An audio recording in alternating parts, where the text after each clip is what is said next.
warahmatullahi wabarakatuh. Nama saya Zain Fayyad Al-Mutawakkil, NIM 2011-2016. Di sini saya akan mempresentasikan hasil kerja bahasa Indonesia saya.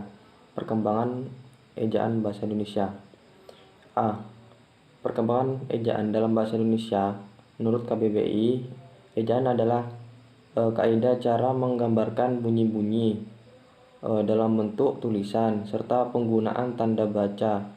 Ejaan yang pernah ditemukan untuk kepentingan tulis-menulis di Indonesia adalah sebagai berikut. Pertama adalah ejaan Van Ophuijsen pada tahun 1901. Ini merupakan pedoman resmi ejaan pertama yang diterbitkan pada tahun 1901. Yang kedua adalah ejaan Suewandi pada tahun 1947. Ejaan Suewandi disebut juga dengan Republik, ialah ejaan baru yang disusun oleh Mr. Suewandi. Penyusun ejaan baru dimaksudkan untuk menyempurnakan ejaan yang berlaku sebelumnya, yaitu ejaan Van Ophuijsen, juga untuk menyederhanakan sistem ejaan bahasa Indonesia. Yang ketiga adalah ejaan pembaruan pada tahun 1957.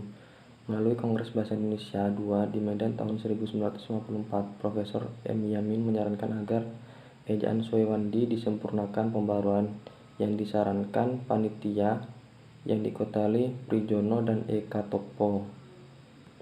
Yang keempat adalah ejaan Melindo. Melindo ini akronim dari Melayu Indonesia. Ejaan ini disusun pada tahun 1959 atas kerjasama Indonesia dan Persekutuan Tanah Melayu, yang dalam hal ini adalah Malaysia.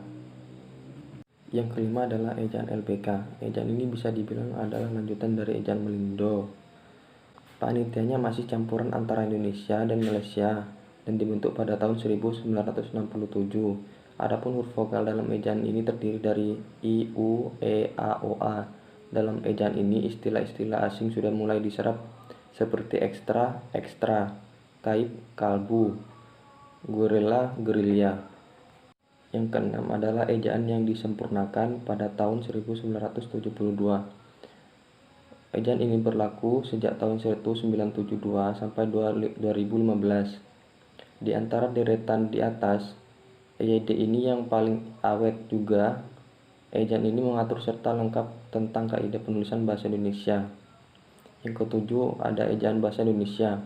Berdasarkan Peraturan Menteri Pendidikan dan Kebudayaan Republik Indonesia Nomor 50 Tahun 2015 tentang Pedoman Umum Ejaan Bahasa Indonesia, EBI pun resmi berlaku sebagai ejaan baru bahasa di Indonesia. B. Penulisan ejaan dan tanda baca. Yang pertama, konsepsi ejaan. Ejaan adalah keseluruhan pelambangan bunyi bahasa, penggabungan dan pemisahan kata, penempatan tanda baca dalam tataran satuan bahasa. Berdasarkan konsepsi ejaan tersebut, cakupan bahasa ejaan membicarakan A. Pemakaian huruf vokal, B. Penggunaan huruf kapital, C. Penulisan kosakata, D. Penulisan unsur, 5E. Penempatan dan pemakaian tanda baca. Yang kedua, ada kaidah penempatan ejaan dalam penulisan. Dalam buku pedoman ejaan yang disempurnakan penulisan, ejaan dan tanda baca diatur dalam kaidahnya masing-masing. Penulisan ejaan yang diatur tersebut diantaranya sebagai berikut.